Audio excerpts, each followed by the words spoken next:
it's time for the scripture. The Old Testament lesson is from the book of Psalms, the first chapter. Blessed is the man who does not walk in the counsel of the wicked, or stand in the way of the sinners, or sit in the seat of the mockers. But his delight is in the law of the Lord, and on his law he meditates day and night. He is like a tree planted by the streams of water, which yields its fruit in season, and whose leaf does not wither. Whatever he does prospers. Not so the wicked. They are like chaff that the wind blows away. Therefore the wicked will not stand in the judgment, nor sinners in the assembly of the righteousness. For God watches over the way of the righteous, but the way of the wicked will perish. The New Testament reading is from John chapter 18, verses 3 through 38. Pilate then went back inside the palace, summoned Jesus, and asked him, "Are you the king of the Jews?" "Is that your own idea," said Jesus, "or did others talk to you about one?" "I am a Jew. Am I a Jew?" Pilate replied. "It was your people and your chief priests who handed you over to me. What is it you have done?" Jesus said, "My kingdom is not of this world. If it were, my servants would fight to prevent my arrest by the Jews. But now my kingdom is of another place." "You're a king then?" said Pilate. Jesus answered, "You're right in saying I am a king, in fact, for this is the reason I was born, and for this I came into the world, to testify to the truth. Everyone on the side of truth listens to me." "What is truth?" Pilate asked. With this he went outside again to the Jews and said, "I find no basis for a charge against him." The word of the Lord.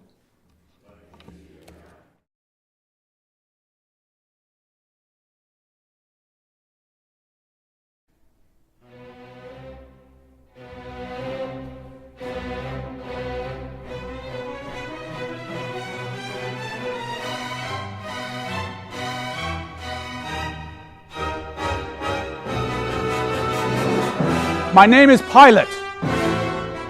I am the prefect of the province of Judea. I am appointed by the authority of Emperor Caesar Tiberius in Rome. The previous king, King Herod the Great, fell into lavishness and self-indulgence, and the kingdom slipped away. I am here to establish the supremacy of Rome here and keep a firm grip on Jerusalem. Here at the edge of the world, there's borderlands.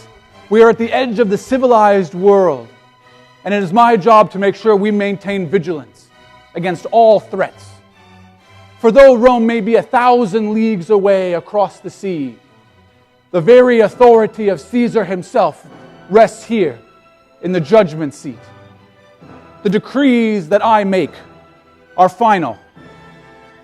The statements that I make carry all the weight and authority of Caesar himself, and I will rule the people here. I am Pilate. Though I will admit, there was a recent situation that shook me to my very core. And I wonder what happened to the men who followed this Jesus of Nazareth. He perplexed me greatly. He was a mere farmer or carpenter or something. He was from Galilee up in the north. He wandered around and came down to Jerusalem occasionally. The priests had in mind that somehow he was plotting a rebellion and needed to be put to death. So they brought him to me.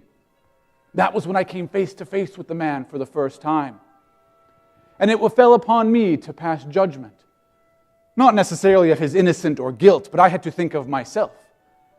If I wanted to become proconsul someday, I had to know how much political capital I had. Because you see, I wanted to be known as a great leader, a man who made good decisions, the best decisions. There were a few mistakes I had made. When I first came to this region, I had placed golden images of our gods in the Jewish temple. They called them idols and abominations, and they revolted and rebelled, and there was much bloodshed. But these people had to know who was in control. Rome was in control. These people didn't know what it meant to be a subjugated people. So we had to force it upon them. But you see, they became quickly pacified. And even though I made mistakes, I knew there were things I could do that were better. I knew that they needed to know Rome was here. So even though they hated me, even though they didn't know what Rome really needed from them, they knew that I controlled the troops. I controlled the garrison. And they knew that I appointed their high priest, Caiaphas. I was the one that allowed them to continue to practice their religion. For they had an ancient God and were allowed under the Roman permission to practice their faith. And Caiaphas allowed them to do their religious practices at the temple. It was Caiaphas who allowed them to practice their religious law and do their own justice for them. But capital punishment was something that was reserved only for Rome. Which is why, after I'd heard of Jesus, he was brought to me, and Caiaphas said, "Here he is, and he must be put to death." I had heard of Jesus, but I had heard primarily that he wandered around in the countryside with poor people, teaching them about their God, their Hebrew God. He had no army. He never spoke poorly of me, my leadership. He had no arms. He wasn't raising an army, so what did I have to fear of him? In fact, he was even telling his people to go the extra mile for my soldiers. When he was arrested, I was told that he healed the guard's ear. And even now, he tells people to pay their taxes. What qualms would I have with this man? The priests saw it differently. They saw a man who was trying to lead an insurrection, to try and lead a rebellion. They thought that he needed to be put to death. And I looked at them and I said, well, what has he done? Because when they brought him to me early that morning, the day before the Jewish Passover, I was with them in the temple courtyard because I had to be there for their Passover celebration. And they brought him to me and they said, he needs to be put to death. And even though I found no qualms, I took him into custody. My wife Procla came to me though and said, I have suffered terribly in a dream because of this holy man, Jesus. You should not put him to death. And I assured her, I see no reason to put him to death. So I took him into custody.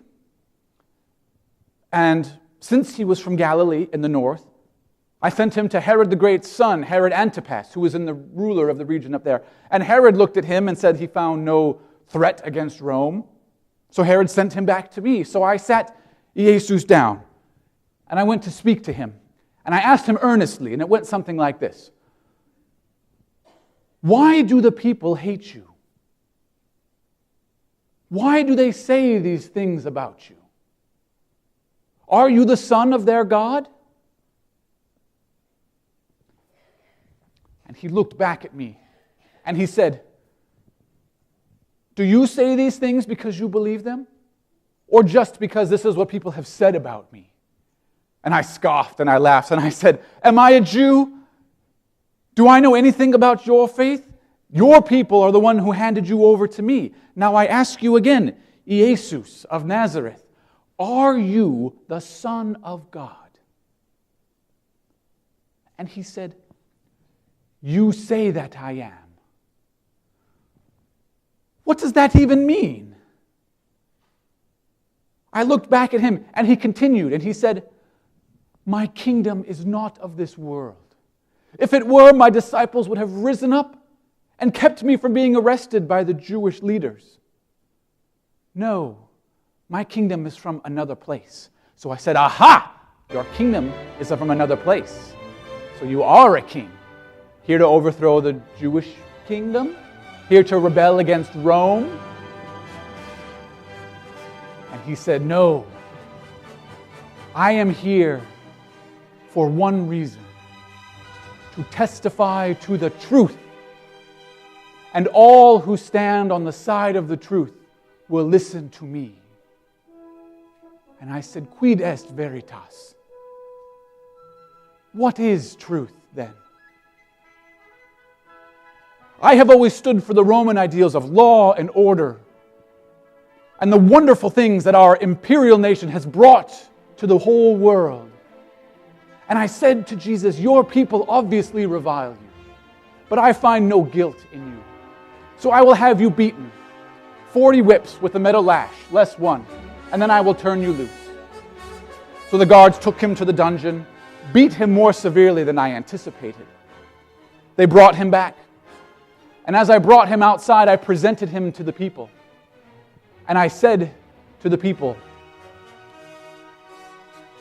here he is. And I thought, seeing him there, bloodied and ashamed, the people would see that he was no longer a threat. They would disperse, they would go back, Jesus would go home. But then suddenly I heard the murmurs in the crowd, and they started shouting out louder and louder, and I didn't know what they were wanted to do. But I thought, I have to do something. The people were getting angry. They were getting incensed.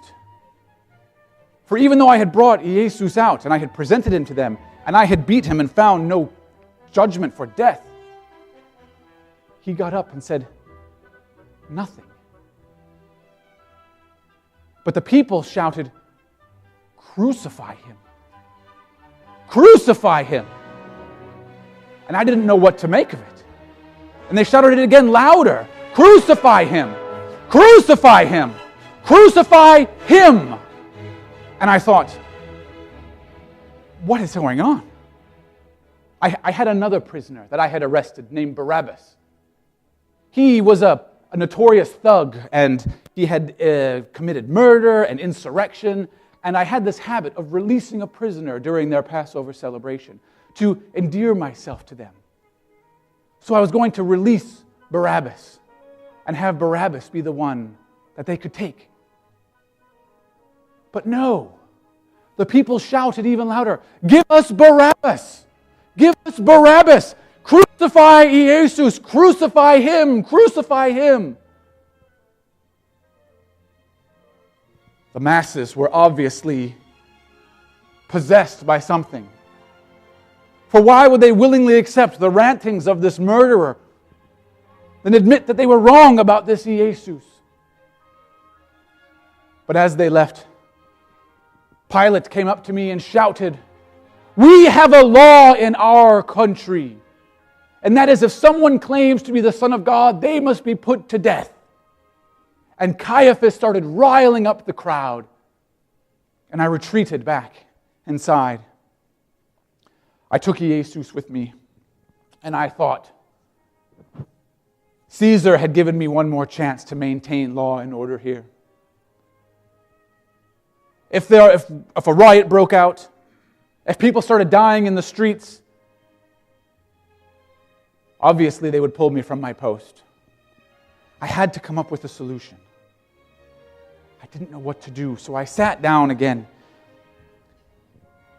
And I looked at Jesus and I said, are you the Son of their God? Where do you really come from? Are you silent now? Do you not speak anything? And he looked back at me, and through his bloody eye and through his swollen tongue, he said to me, you would have no power over me if it were not given to you from above. What is this power that he speaks of? That eclipses even me? A power that overshadows Caesar? Shadows all of the Roman Empire? What was that supposed to mean? And in that moment, I felt an utter helplessness. I felt as if the world were much bigger than I had originally felt. I didn't know what to do. So I thought long and hard. And I wondered if the people's fears about Jesus were unfounded, and he was just a man. If I put him to death, he would surely die, and he would be forgotten. And the people would go back to their homes, and forget about it. On the other hand, if what he was saying was true, if there was something about this man where he really believed what he was saying, and it was true, then surely his God would intervene for him.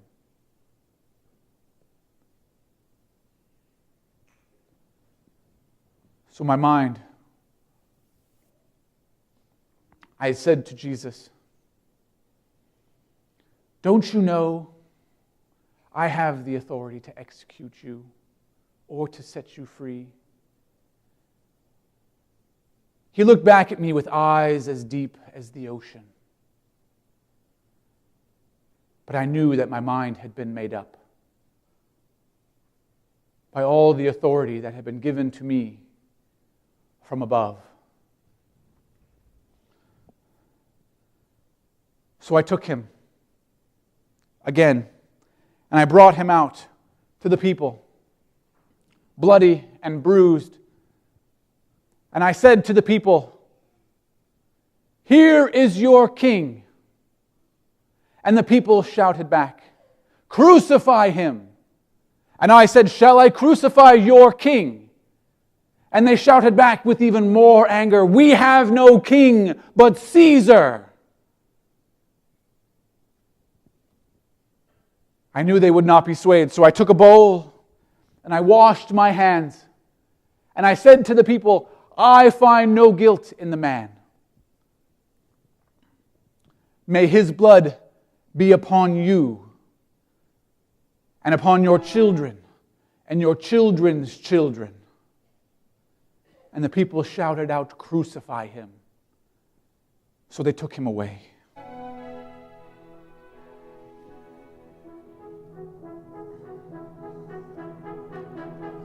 There was one of the Sadducees who was sympathetic to Jesus. And he took the body, buried it in a tomb with all holiness and reverence according to their custom. But Caiaphas would not have any of it. He was still upset, so he said, "Let there be guards posted by the tomb." Caiaphas, let seals be put upon the tomb that no one might break in and steal his body. For he was afraid the disciples would come and take Jesus' body out of the tomb. Well, no seals or guards could hold the body of Jesus. The disciples came and took the body. At least that is what everybody says. But what is the truth? Quid est veritas?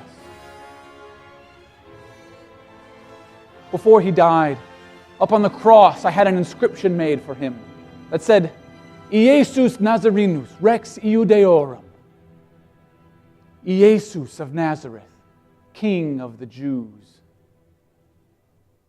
The priests objected and say, No, don't write he is King of the Jews, only that he claimed to be King of the Jews. And I told them, what I wrote.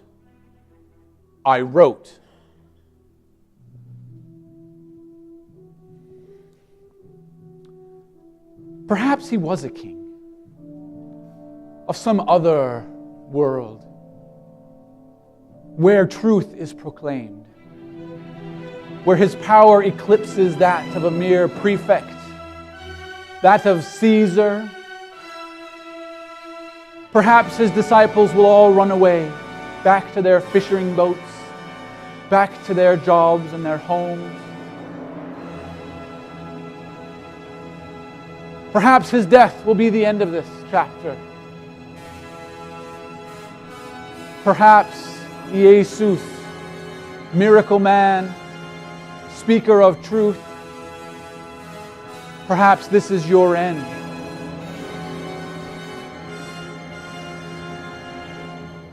Or perhaps not. Jesus Nazarene, Rex Iudeorum, Jesus of Nazareth, King of the Jews. Perhaps not.